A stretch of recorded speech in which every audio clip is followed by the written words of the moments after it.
Welcome to the Omaha Magazine podcast, It's About All of Us, where we highlight Omaha business and community leaders, arts and culture, and where to dine and play. I'm Gil Cohen, Executive Vice President of Sales and Marketing at Omaha Magazine. In this episode, we're joined by Omaha Mayor Jean Stothert, where we talk about how important developing the urban core is to attracting new businesses, new community members, and how the streetcar ties all of this together. We'll also discuss her career in nursing and how it paved the way for community service. Welcome to the Omaha Magazine podcast. It's about all of us. Very honored to have her honor, the third-term mayor of Omaha, Jean Stothert.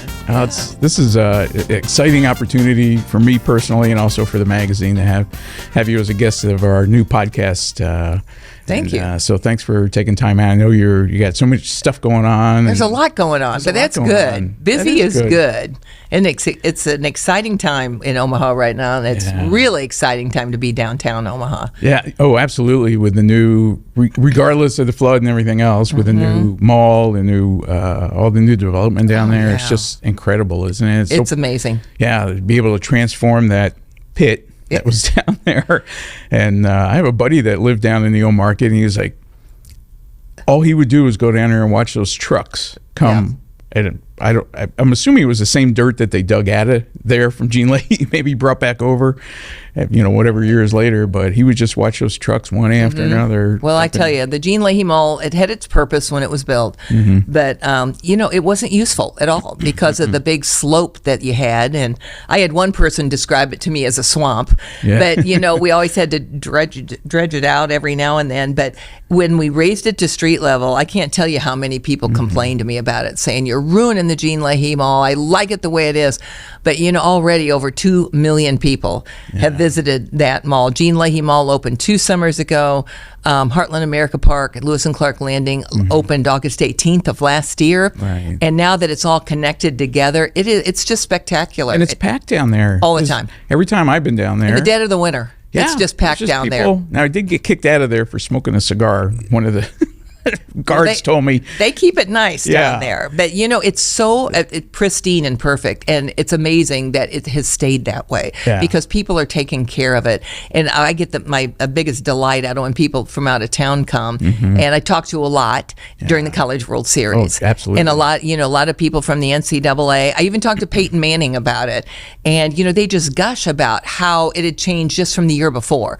Because all the parks weren't open the year before. But some of the NCAA guys said we went out and we ran that park, and they said we just can't believe all that's down here now. And then the Luminarium, which is all part of it now, which is on the landing. And you remember the landing, it had 2 failed restaurants, and it was just vacant. It was a big flood wall and concrete.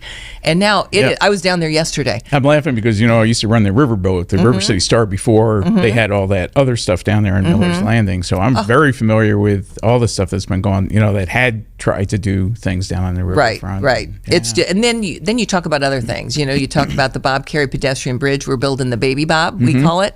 That will be open this September in the fall. So by the College World Series next year, you can actually walk from the ballpark to Iowa. I mean, that's going to be a great feature for downtown. The Steel House, for example, what the Omaha Performing Arts is doing with the expansion at the Holland.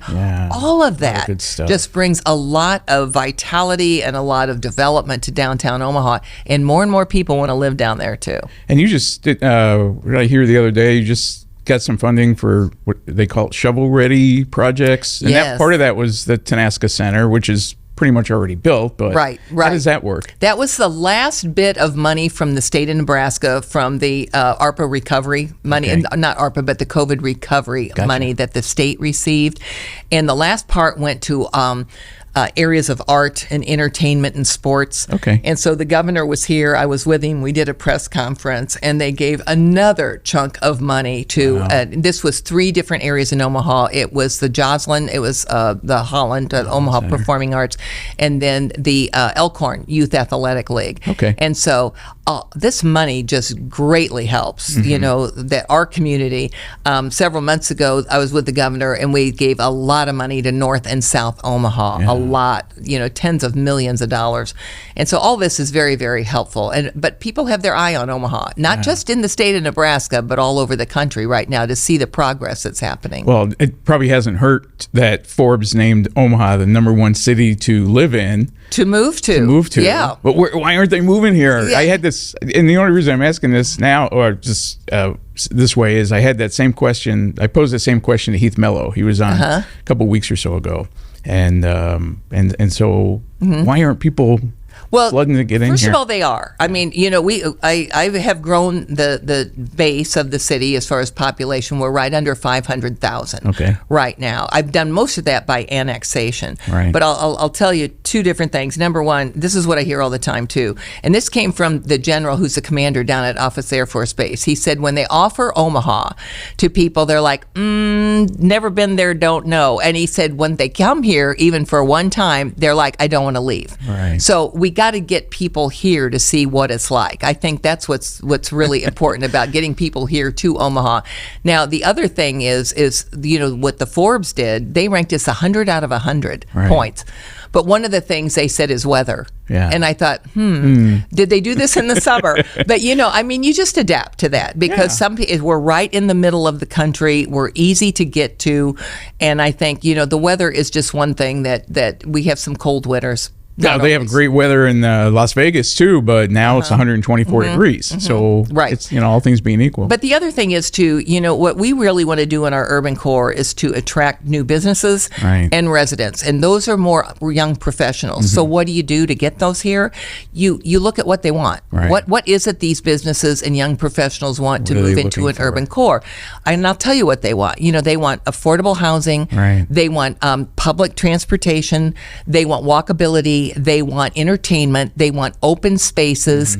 Think about that. That's all what we're doing in our urban core. You can't do that overnight. I remember being a part of a discussion years ago before the Holland Center was built with the Young Professionals Forum or whatever.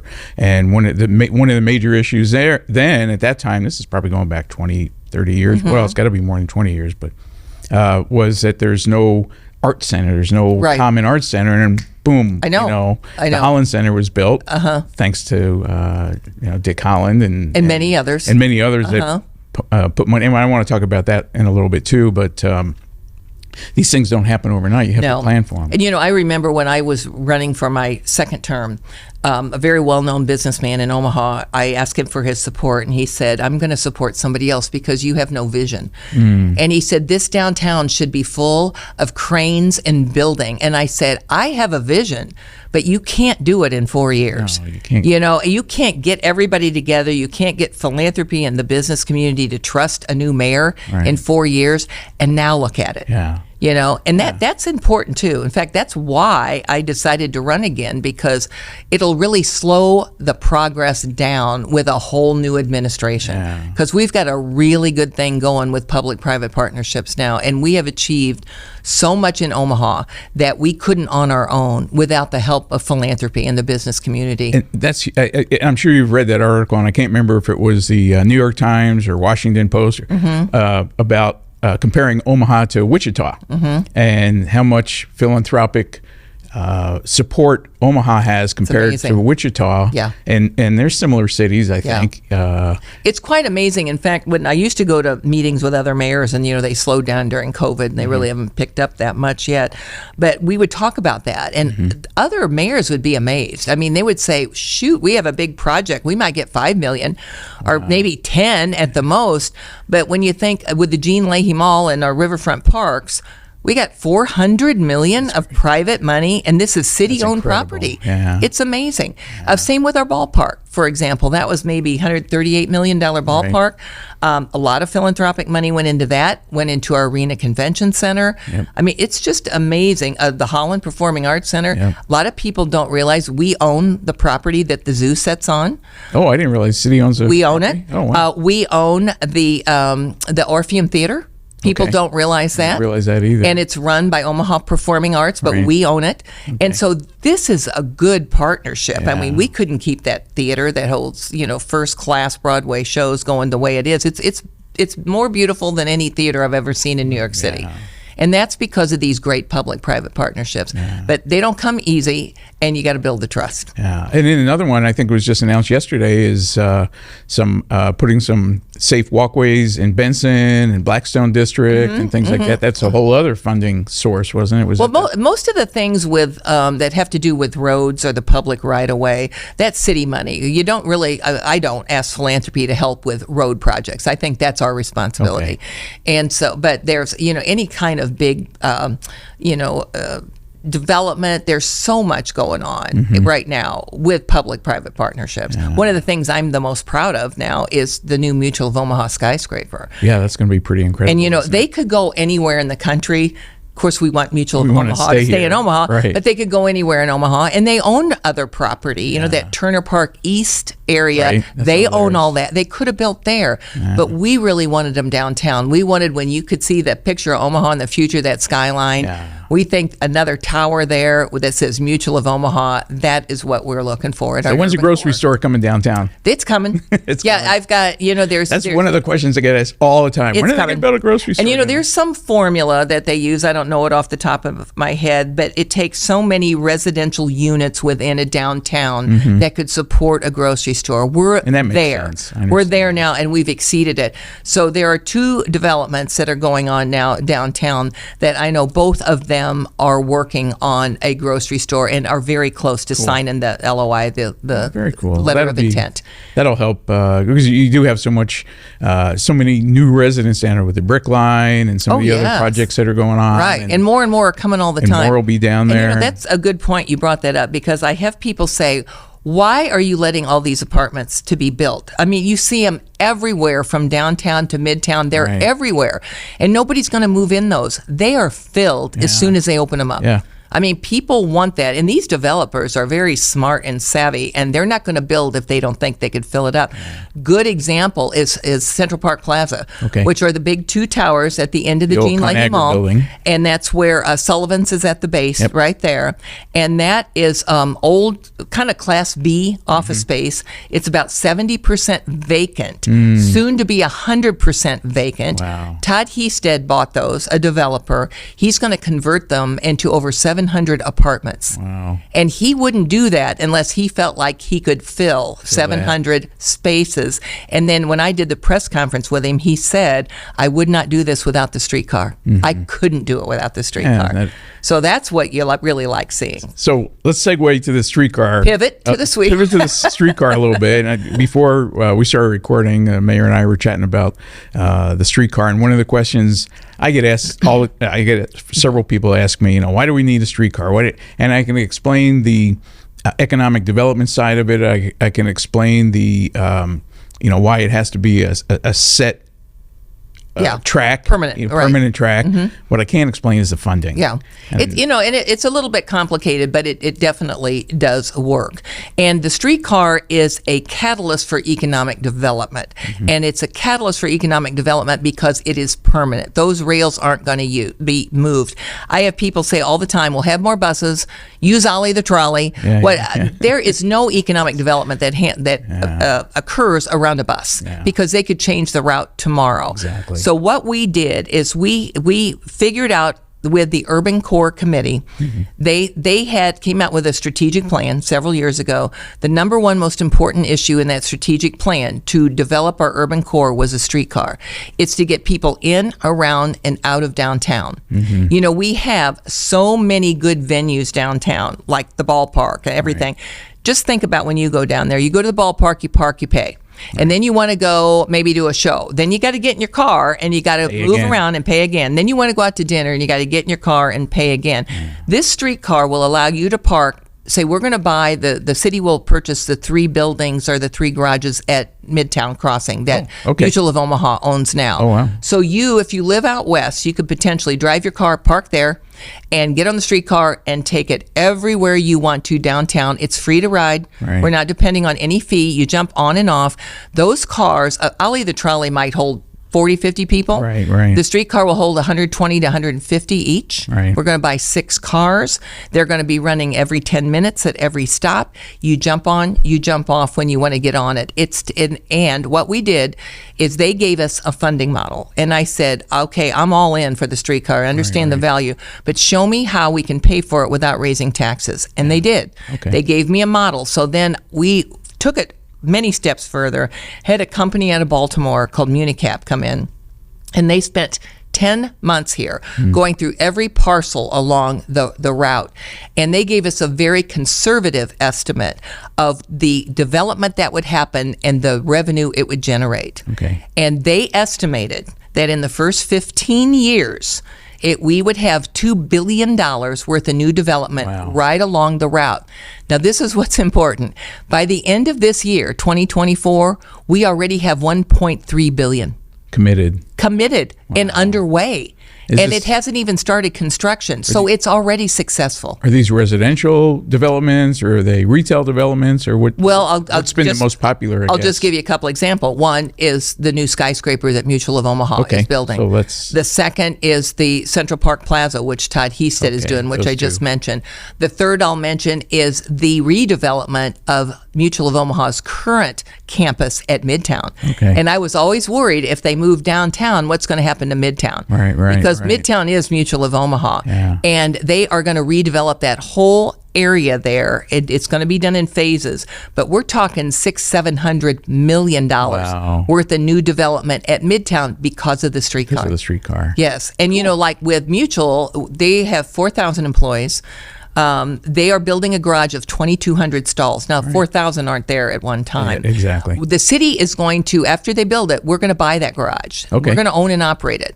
We can pay for these garages because they cash flow. Is that through Park Omaha? Yeah. They'll cash flow, and they make money, and so that's how we pay the bonds off. Gotcha. But that is the reason they can do it downtown, is because they have a lot of employees that live at the Brick Line. They have employees that live at Midtown, and they could just jump on the streetcar and get down there. Yeah. So it's a development tool. Now, the funding of it, there's 3 different kinds of TIF, but this is what's important, and I say this over and over when we give a briefing about the streetcar.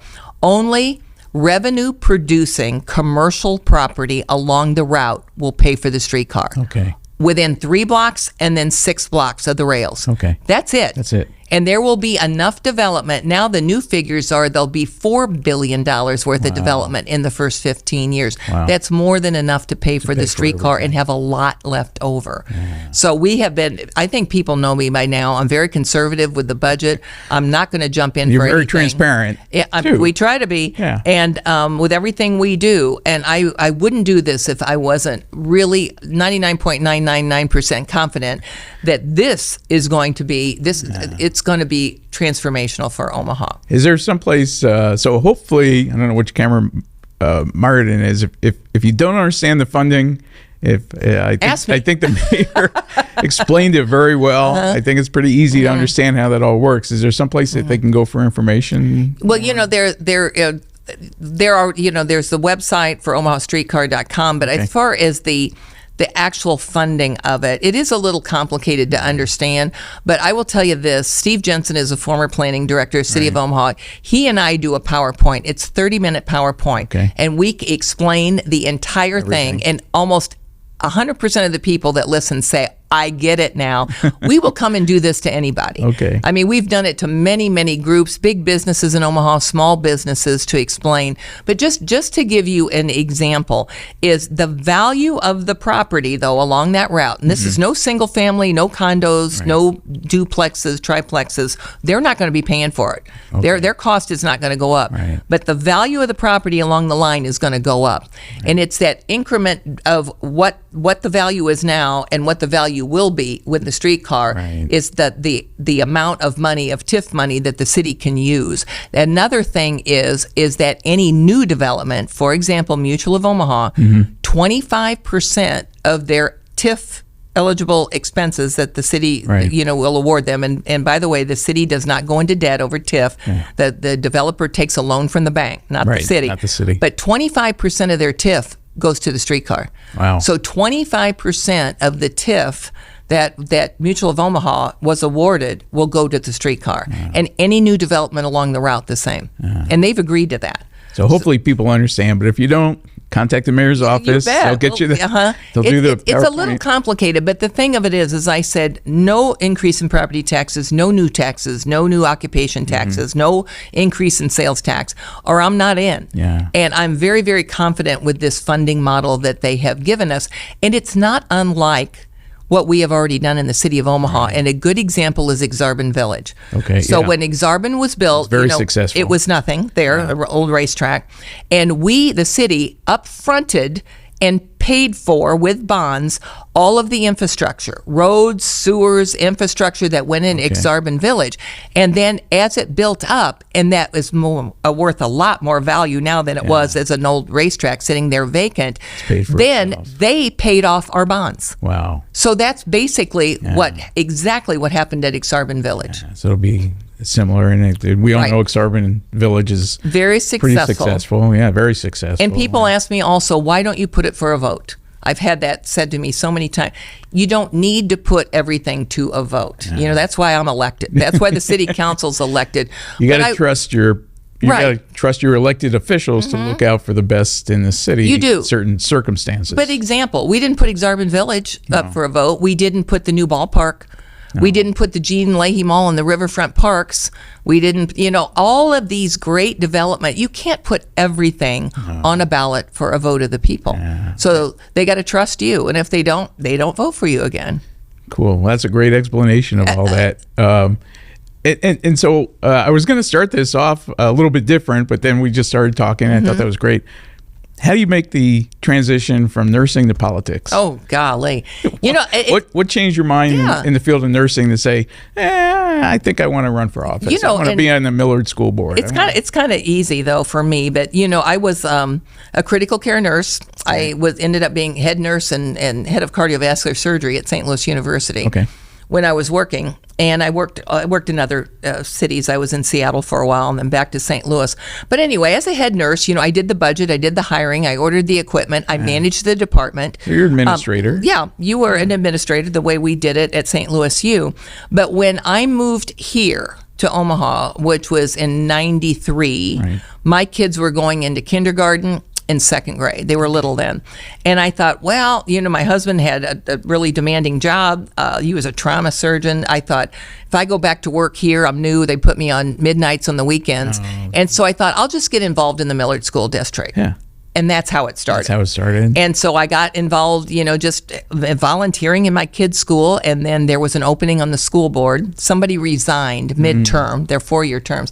Somebody resigned, and I applied for them to appoint me to finish that term. And there was 14 people that applied, but they did pick me. Yeah. So I was on the school board for about a period of time, and then I ran for the school board again and was elected and ran again. So I served almost 3 terms on the Millard School Board, and the last 3 years I was president of the school board. Yeah. So then, I'll be quick with this, but back in 2006, I was in my last term on the school board. Halfway through, I decided to run for the legislature, District 12, against Steve Lathrop, who was my neighbor, who lived right down the street from me. He still does.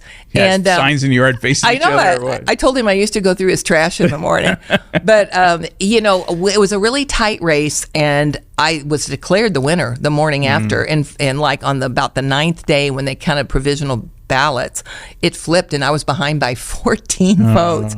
So I lost by 14 votes. And I thought, it is what it is. Yeah. It wasn't meant to be. Something else is calling my name. And then I decided to run for city council. And so I ran for city council, was elected to District 5, which is Southwest Omaha. Right. And I loved it. I took it as a full-time job. I was down there all the time. I did my homework. But halfway through, if you recall... It's not the highest paying job, though, either. No. City council. No. It's almost worse than being on a school board, which is zero. But no, it did pay a little bit. But you don't do any... You're not running for mayor for the money either, let me tell you. But I did not like the mayor previous to me, how he was running the city. I just didn't. And there was a lot of things that I didn't like. And I thought, well, I got to make a choice. I could run for city council again and probably have a pretty easy time. Or I could run for mayor and challenge the incumbent and have the hardest election that I can imagine. Tough election. It was you and Jim Suttle, wasn't it? Was it? Oh, yeah. It was Jim Stothert was the mayor, but they were great people. I mean, there was Dan Welch. There was Dave Nabity. There was Brad Ashford. There was me. There was Suttle.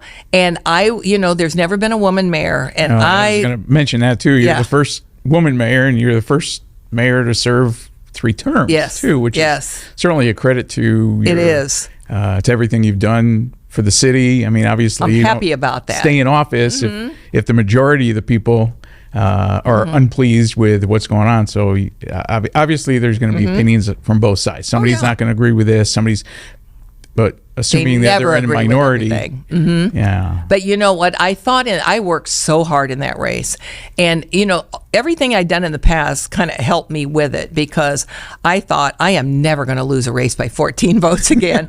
So we just worked and worked and worked. But I remember I announced I was running in April. I started knocking on doors in May, and I knocked on doors till the following May. I knocked on doors for a year, and I thought, this is not going to happen to me again. So I had it in my mind, the city elections are an April primary and a May general. They're 5 weeks from each other. Right. But I had it in my mind that Mayor Stothert would win the primary, and I would come in second, and I just beat him in the general. I came in first in the primary.